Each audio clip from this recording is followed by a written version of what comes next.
আসসালামু আলাইকুম গাইস, আমি এই মুহূর্তে পাটগ্রাম উপজেলার সাহেবডাঙ্গা স্টেডিয়ামে রয়েছি, যেখানে কিছুক্ষণ পরে পাটগ্রাম উপজেলা এবং দিনাজপুর শতাবগঞ্জ দুইটি শক্তিশালী দল মিলে খেলা হবে। এক বিশাল শহীদ জিয়া স্মৃতি টুর্নামেন্টের আয়োজন করা হয়েছে। বাংলাদেশ জাতীয়তাবাদী দল বিএনপি কর্তৃক আয়োজিত এই টুর্নামেন্ট কিছুক্ষণ পরে অনুষ্ঠিত হবে। এখানে হাজার হাজার দর্শক, পাটগ্রাম উপজেলার প্রায় 8 থেকে 9টি ইউনিয়নের দর্শক কিন্তু সমাগম হবে বলে আমরা জানতে পেরেছি। মাঠটি কিন্তু অনেক সুন্দরভাবে সুসজ্জিত করা হয়েছে। এদিকে অতিথিদের জন্য একটি সুন্দরভাবে স্টেজের ব্যবস্থা করা হয়েছে এবং চারদিকে বিভিন্ন অতিথিদের জন্য কিন্তু খেলার ব্যবস্থা রয়েছে। দর্শক কিন্তু বিভিন্ন জায়গা থেকে, পাটগ্রাম, বুড়িমারি, শ্রীরামপুর, দহগ্রাম, জংরা, বাউড়া, বিভিন্ন জায়গা থেকে, বাউড়া, বরখতা, বিভিন্ন জায়গা থেকে আসতে শুরু করছে বলে আমরা জানতে পেরেছি।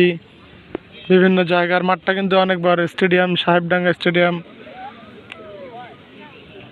এদিকে কিন্তু গোলপোস্টের জন্য সুন্দরভাবে সাজানো হয়েছে এবং দাগ দেওয়া হয়েছে, আমরা দেখতে পাচ্ছি। এবং এখানে মাইক টাঙানো হয়েছে। অসাধারণ একটা ভিউ।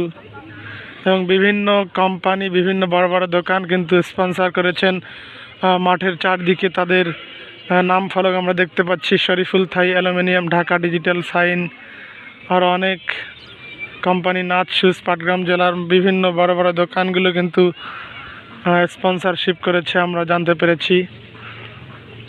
এবং ধারাভাষ্যকারের জন্য কিন্তু বিভিন্ন জায়গায় বিভিন্নভাবে আয়োজন করা হয়েছে। বিভিন্ন স্থানের দর্শক কিন্তু সমাগম হচ্ছে। এ ধরনের ভিডিও পেতে আমাদের চ্যানেলটি সাবস্ক্রাইব করুন এবং ফেসবুক পেজে ফলো দিবেন। অবশ্যই ফলো দিন, আমাদের সঙ্গে থাকবেন। সুপ্রিয় পাটগ্রাম এলাকাবাসী, আর অল্প কিছুক্ষণের মধ্যে দ্বিতীয় রাউন্ডের সর্বশেষ খেলাটি অনুষ্ঠিত হতে যাচ্ছে। তাই আপনারা